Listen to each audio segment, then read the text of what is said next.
po mga kalodi at welcome back po dito sa channel natin. So, industrial magnetic contactor po ang pag-uusapan natin ngayon. So, ang magnetic contactor po, gumagamit siya ng ganitong push button sa start at saka stop. Pero ang gagawin po natin ngayon, susubukan natin kung pwede bang gamitin ang start-stop na switch type, na plus type at itong smart switch natin. Kung gagana ba ng maayos ang contactor na ito po ang gagamitin natin. So ito po ang circuit breaker natin at ito po yung magnetic contactor. Siguro po ang guna natin gagawin dito, titingnan muna po natin ng maayos kung ano po ang mga function dito sa contactor natin.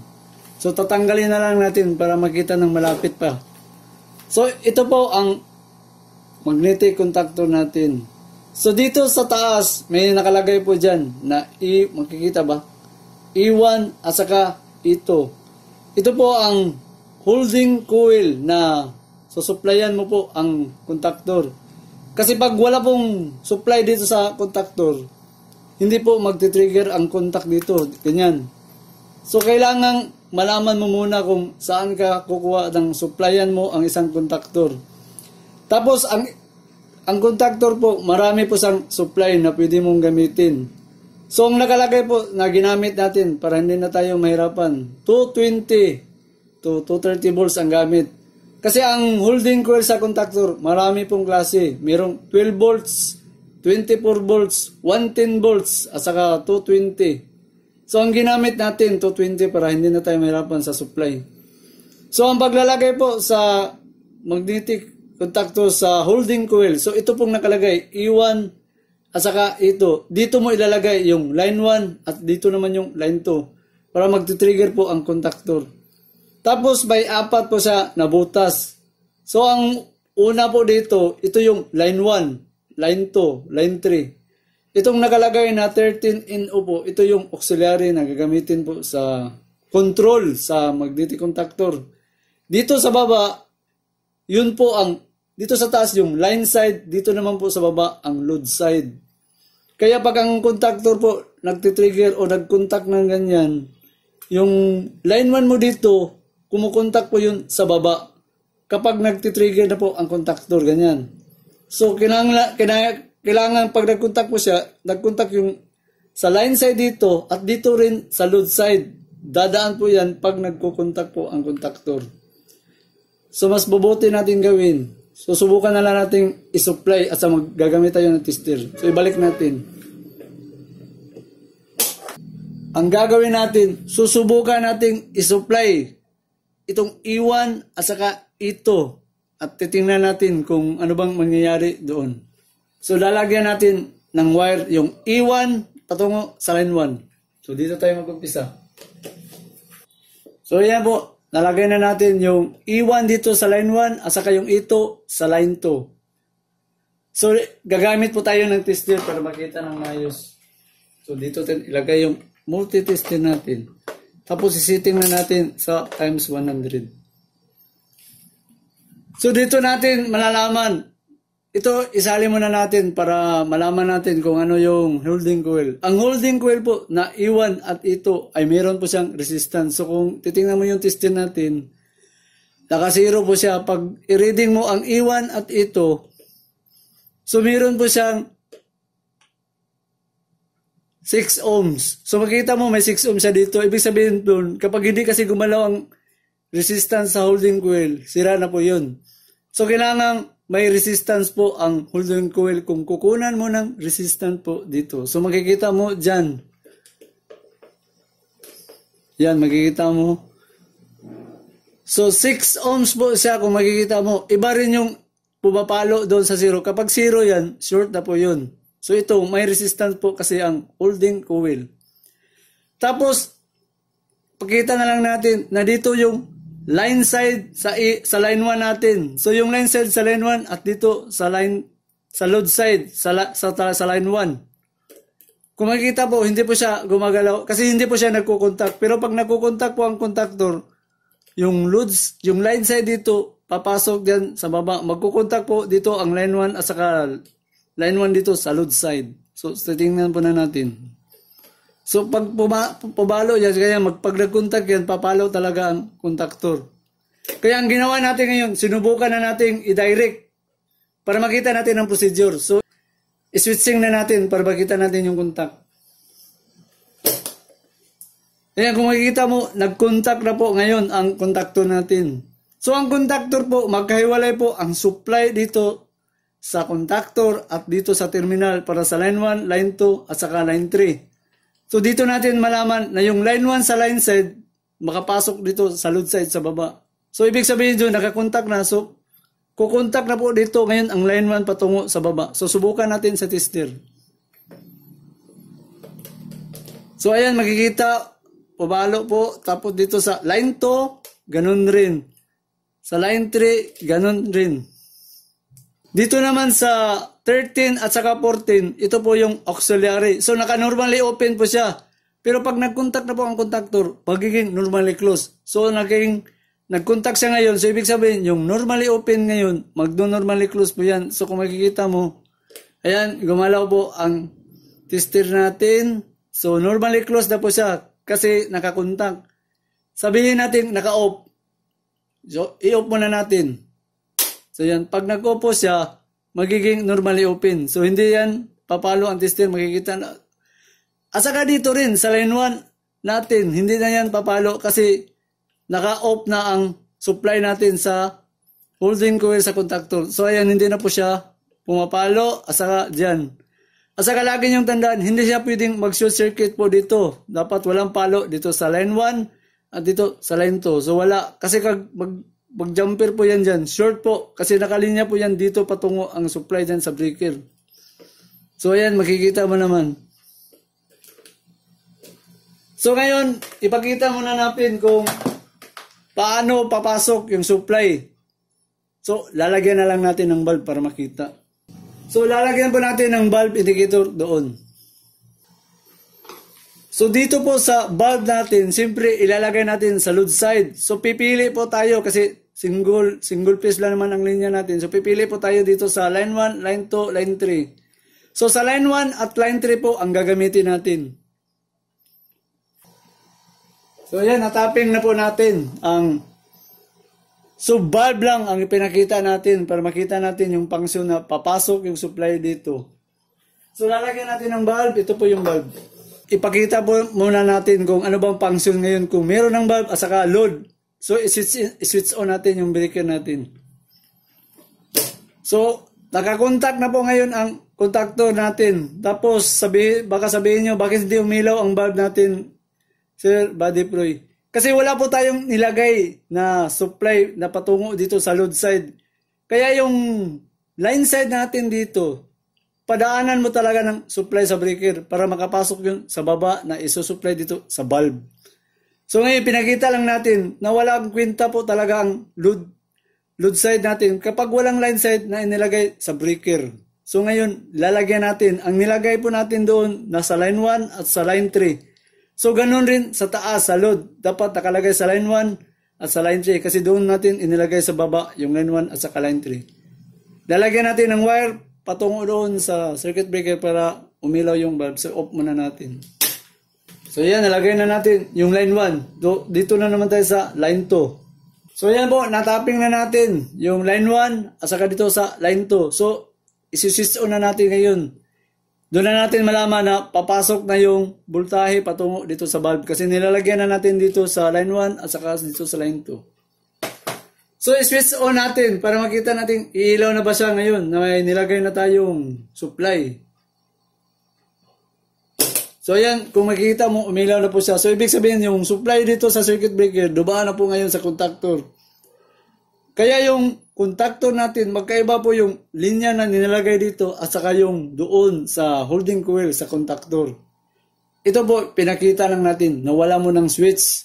Dinirect lang natin dito sa supply sa 220 yung holding coil at saka yung supply na patungo doon sa bulb natin.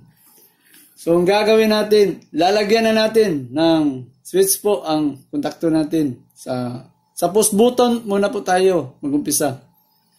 So, ito na po ang contactor natin. Tinanggalan na natin ng wiring para makita po ng maayos yung pag-i-install natin. So may diagram na po tayo dito.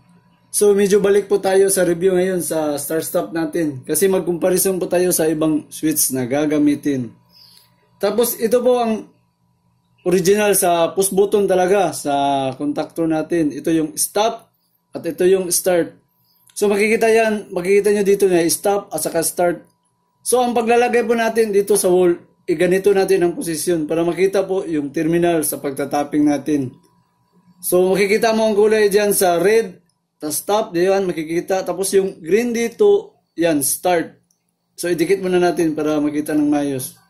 So yan, tapping, talagay na natin.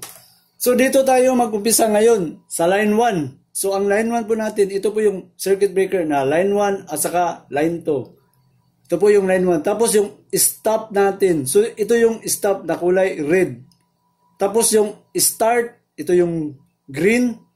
Tapos yung aim natin, ito yung main contactor. Tapos yung L2, yun po dito ang line 2 natin. So dito tayo mag-umpisa sa stop. So tutorial muna tayo dito po sa stop para mas lalo po maintindihan. Ang stop po natin dito, kung makikita mo yung diagram, normally close po yan.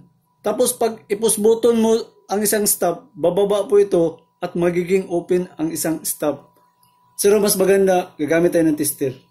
Kapag dito mo inilagay at dito mo ilagay ang isang tester lead natin, talagang magsishort kasi naka-connected yan. Tapos pag i-push button mo ang stop, mapuputol yan kasi bababa yung connection dyan sa stop pag i-push button mo. So i-push button natin.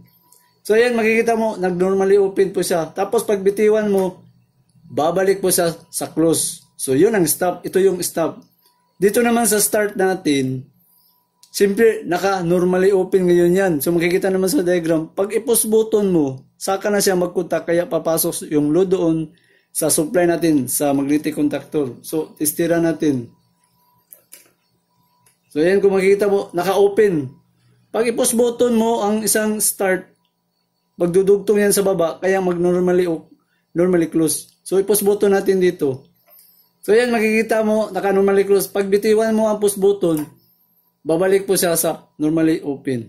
So yan, makikita.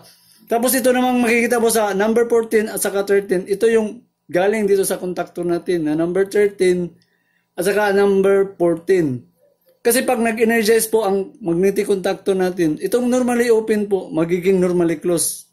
Kaya pag hindi na nag-energize itong contactor natin, muli yung babalik sa normally open. Tapos yung line 2 natin, so ito yung line 2 natin. So, itatapping na natin. So, dito tayo mag-upisa sa line 1. So, nasaan ba ang line 1 natin? So, nandito po sa circuit breaker natin. Ito yung line 1 natin. So, wiring tayo. So, yan, natapping na. So, dito yan papasok. So, dito pagkatapos itong matapping sa line 1, stop tayo. So, ito yung stop. Ang stop po, may dalawang terminal. Ito at saka ito. So, makikita dyan ang terminal dito at saka dito. So, dito nag-upisa sa left. So, dito natin itatapping. So, ayan, natapping na natin. So, dito nakatap. Tapos yung stop, nakaseries sa start. So, ito yung isang terminal, nakaseries po. Makikita nyo dyan, kasi itong maliit. Dito, at saka dito. So, ayan, natapping na natin. So, dito na tayo ngayon sa start. So, nakita yung tapping dito, at saka dito. Tapos yung start dito sa right, yung isang terminal dito. Tatapping po siya sa E1, sa contactor. So, yung E1 natin, dito nakalagay yung E1. So, yung E1 dito at papasok sa start. So, makikita dyan, pendo mo sa E1. So, yun, natapping na ang E1 dito sa magnetic contactor. So, yung E2, dito yung E2, nakatap sa line 2. So, yung E2, dito yung line 2 natin. So, dito tayo magtapping. So, ayan, natapping na natin yung line 2 natin.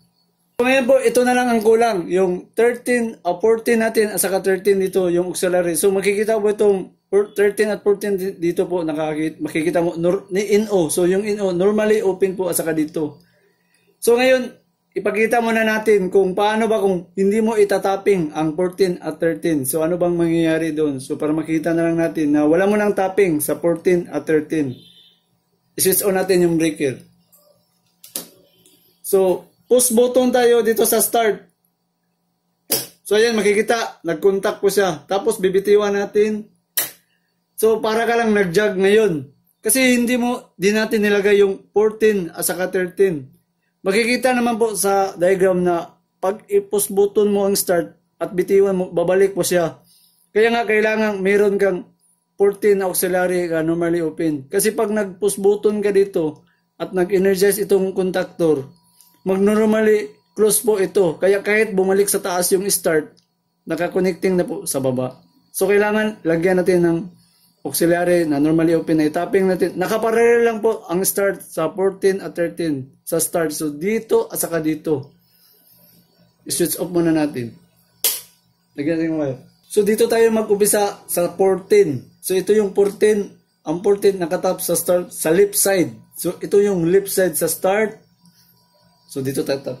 So ito yung ngayon nakatap sa left side sa start. So yung start dito natin ito tapping. So yan, natapping na natin. So dito naman yung 13 sa taas. Yung 13 natin po dito, makikita po, naka-series lang siya sa E1. So yung E1, nandito yung E1. So madali na lang mo itapping dito yung 13, patungo sa E1. So yan, natapping na natin. So, subukan natin muli. Tapos, post-start tayo. So ayan, makikita mo, naka-contact na ngayon ang contactor natin. Tapos, stop natin. Yan. Mas maganda po, lagyan na lang natin ng load sa valve indicator natin. So yan, nalagay na natin yung load sa valve para subukan natin papasukin yung supply dito sa contactor, yung valve na load. So yung tapping natin dito, so line 1 at line 3 ang gagamitin natin para medyo may apart po sila. So line 1 tayo. So yan, na-tapping na natin. So siyempre yung load line natin sa line set sa taas, yung line 1 at saka line 3 dito, simple lalagyan natin ng supply patungo dito para iilaw po yan. So yan, nalagay na natin. So lagyan natin ng bulb. So switching tayo sa breaker. So ngayon, susubukan natin na may load na tayo. So start. So ayan, umilaw po siya. Tapos stop natin. Yan. So balik muna natin sa start. So ito po ang ipakita natin na ang standard po sa push button talaga sa contactor. Kapag i-shut off mo ang isang breaker, so titingnan muna natin, i-shut off natin. Yan, tapos i-on natin muli. So yan, makikita mo, ito po talaga ang procedure sa contactor. Pag nag-burn out o sabihin natin, ino-off mo yung breaker, pag ibalik mo, hindi po talaga mag-energize ang contactor. Kasi yun po talaga ang purpose sa contactor, lalo na sa planta. Kasi hindi pwedeng sabay mag-start po lahat ang mga contactor sa motor control. Kasi mataas po ang starting current po sa mga motor. Kaya ibig sabihin doon, kapag nag-burn out po ang isang planta at gumamit ng 1,000 mga motor, hindi ibig sabihin pag bumalik na yung supply ng generator o linya po, hindi po lahat tatakbo talaga. Isa-isahin mong pa-starting po ang isang contactor. Kaya ito po ang standard talaga. Pag na-off mo o nagba-burn out at muling bumalik po yung kuryente, hindi po talaga mag-start ang contactor. Kailangan mong ipo-start mo muli. So, ipinakita lang natin na ito po ang standard na procedure kasi magtatapping tayo ng ibang switch kung anong kaibahan. So, ito nakita naman natin, push button natin muli. Na ito po yung standard. So ngayon, doon po tayo sa single gang na plus type na switch. Tatanggalin muna natin to. So ito na po ngayon ang bagong diagram natin. Kasi ang gagamitin natin na switching kasi, ito po ang gagamitin natin na single gang na switch plus type. So nagbago po ang diagram. Kung titingnan mo, ito yung line 1, dito naman yung switch. So ito yung switch na gagamitin. Tapos E1, diretso na sa magnetic contactor na E1 at ito at line 2. So ngayon po, susundin natin yung diagram na yun po ang itatapping natin. So dito tayo mag-umpisa. Line 1. So ayan, tatapping na sa line 1. Tapos nakatapping sa switch. So yung switch natin dito, so ito yung switch sa likod. Siyempre, isang linya lang dadaan. So yung galing sa line 1 dito, papasok dito sa switch. So nakaganyan ang position. So dito natin ilalagay. Ayan. Tapos yung isang switch papasok sa A1. So lalagyan natin ng wire to. Dito mo ilagay yung isa. Ayan, nakikita. So switch patungo sa A1. So dito yung A1. So itong wire isa, dito natin ilalagay sa A1. Dito natin ilagay. So itapping natin dito sa A1. Ayan po, natapping na natin. So makikita mo ang position sa connection natin. So line 1 patungo sa switch, patungo sa A1. So ito A1. So dyan lang muna para makita po ang wiring. Tapos yung ito natin nakatap sa line 2. So yung ito dito, direct na natin dito kasi dito na yung line 2 natin.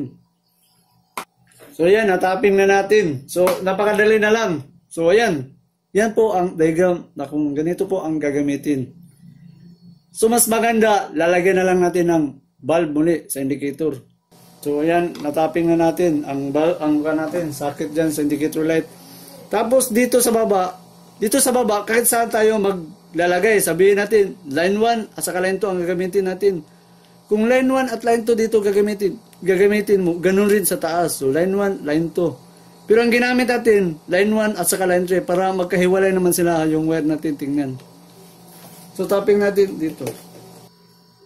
So ayan, natapping na natin. So kailangan lalagyan natin ng linya po patungo doon sa breaker dito sa line 1 at line 3 na supply natin doon.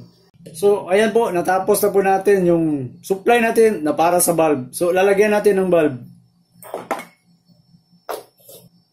Tapos switching tayo sa circuit breaker natin.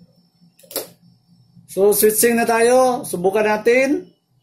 So ayan po, umila po siya. Tapos i-switch off natin. So ayan. Ngayon, i-switch on natin muli. Ngayon, susubukan po natin i-switch off natin yung breaker. Ano bang mangyayari dito sa switching type natin? So naka-off. Tapos i-switch on natin muli.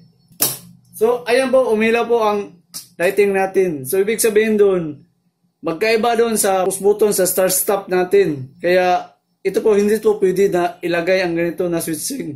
Kasi nag-on po siya pag ibalik mo. Kaya kung ilalagay mo ito sa motor, pag start mo muli ng breaker o babalik yung ilaw sa kuryente, mag-start po yung motor kaagad. Kaya siguro sa ibang paraan na lang siguro gagamitin ng ganito. So ngayon po, ang gagawin natin, papalitan natin ng ibang switch. Yung sa smart switch na naman, na ito po ang ilalagay na naman natin.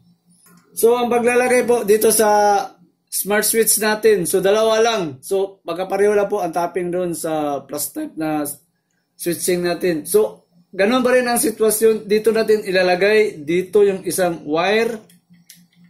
So, ayan, natapping na natin. So, magkapareho lang po ang tapping sa single gang na plus type dito sa tinapping natin na smart switch natin. So, umpisahan po natin, i-switch on. So, switching tayo. So, ayan, umilaw po siya, tapos shut off natin. So, ibalik natin. Ayan, tapos isi-switch off natin yung breaker. Ano bang mangyayari? Tapos, ibalik natin.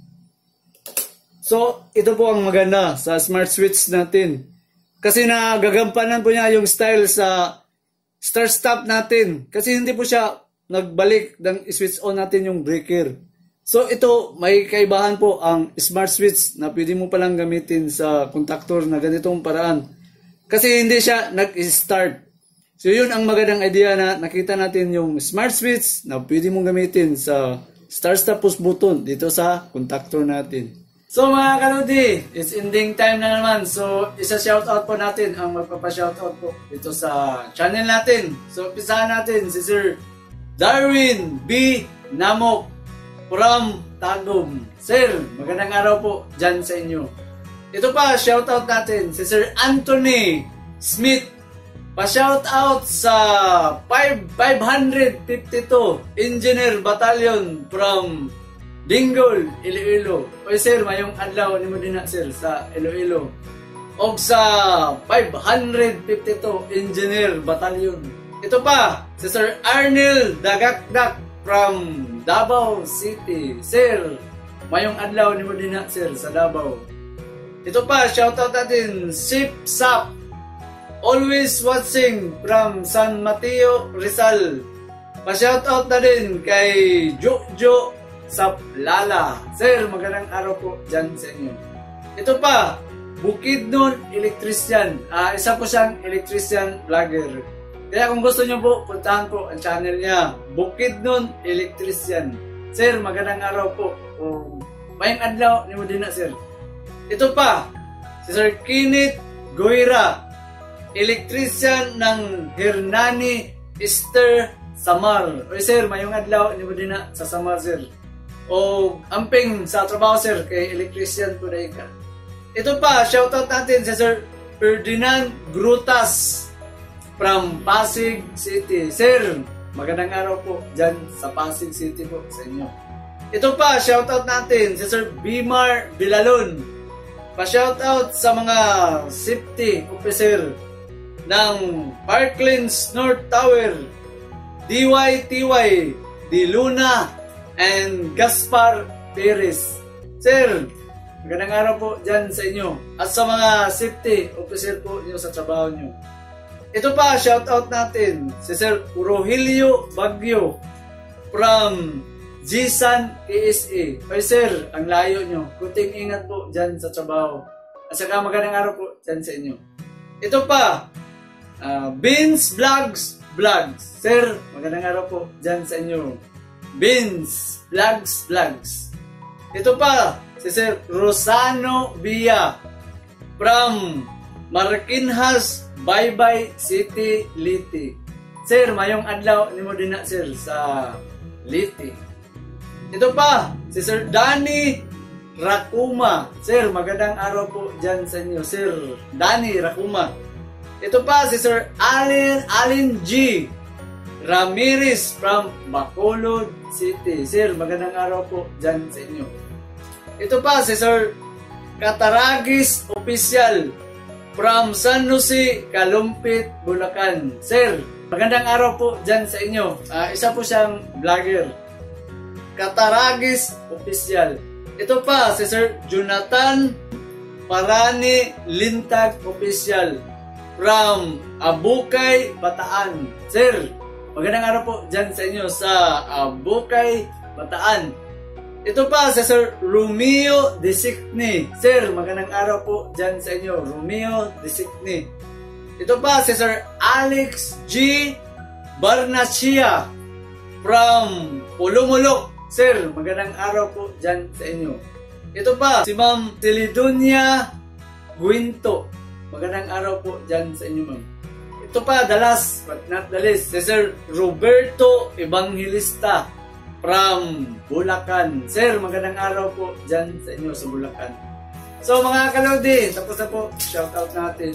So huwag nyo pong kalimutan pong i-like, i-share, at pag-subscribe po dito sa channel natin para palagi po kayo maka-update.